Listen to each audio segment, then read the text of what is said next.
بتدخل عند فراخك بتشم ريحه وحشه وبتحس ان عينك مدمعه ومش قادر تفتح عينك او في شعطه بسيطه في عينك، فالفيديو ده ليك.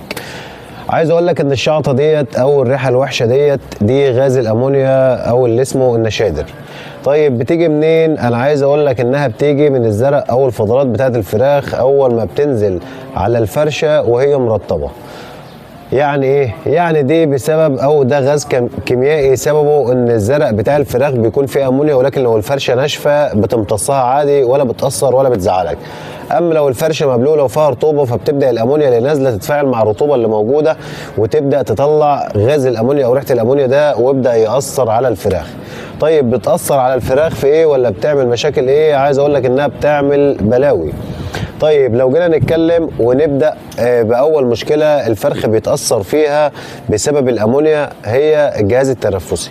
ايه اللي بيحصل؟ طيب عايز اقول لك ان الامونيا ديت ساعه ما بتدخل على الجهاز التنفسي بتقوم داخله على القصبه الهوائيه، بتكوي الاهداب بتاعه القصبه الهوائيه ديت وبتخلي صدر الفرخ يبدا يشخشخ معاك، وتلاقي العنبر عندك صوت ضفادع وشخشخه في الصدر، في طشمه في الجهاز التنفسي بالكامل تحسه ما هوش مظبط.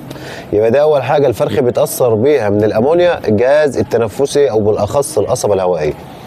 طيب نيجي بعد كده تاني حاجه بتتاثر بالامونيا هي العين بتاعت الفرخ. مجرد ما بتبدا تلاقي امونيا في المكان فبتلاقي الفراخ بدات عينيها تتاثر، بدات تدمع، وخصوصا الامونيا ديت بتدخل على الملتحمه بتاعت العين بتعمل لها التهابات، فتلاقي الفرخ عينه دمعت وبعد كده عينه قفلت خالص وما عادش قادر يفتح عينه بسبب شديه الغازات دي. يبقى انت كده الامونيا اثرت معاك على الجهاز التنفسي واثرت معاك على عينين الفرخ. وتالت حاجه بقى بتاثر عليها الاوزان. يعني الامونيا طبعا بعد ما بتاثر على الجهاز التنفسي وبتاثر على العين، فطبعا الفرخ عينه قفلت وما عادش قادر انه يفتح عينه، فطبيعي مش قادر يفتح او مش شايف قدامه لا اكل ولا شرب، يعني لا هيروح على الميه ولا هيروح على العلف. فاذا الفرخ ما اكلش ولا شرب مش هيحول، بالعكس ممكن هتلاقي وزنه هيبدا يخس معاك ويتغير معاك.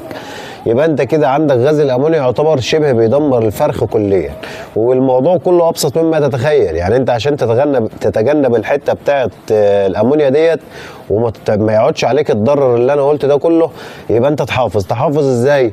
مبدئيا هنتكلم على الفرشه. بقدر الامكان ما نسيبش الفرشه تكون مرطبه، يعني اي شويه ميه يقعوا منك سواء من سقايه من خط نبل من ماسوره يتلموا فورا ويتشالوا ويتحط شويه جير وتبدا تفرش عليهم طبقه فرشه جديده. وخصوصا برضو الجير يا جماعه يكون جير مطفي. الجير المطفي كويس جدا، خصوصا انه بيمتص الرطوبه بسرعه، وخصوصا انه بيقتل اي بكتيريا او بويضات فيها بتاعه الكوكسيديا والكوليستيريديا اللي في الفرشه، او بيقلل سرعه دوران دوره الكوكسيديا في الفرشه وتنشط في وسط الفراخ. فيبقى نركز في حته الفرشه ديت هتريحنا كتير.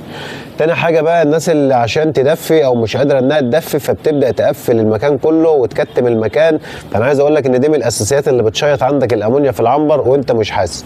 يبقى انت بلاش عشان تدفي العنبر تكتم العنبر. تالت حاجه هي التهويه. دايما عدو الامونيا الاول هو التهويه.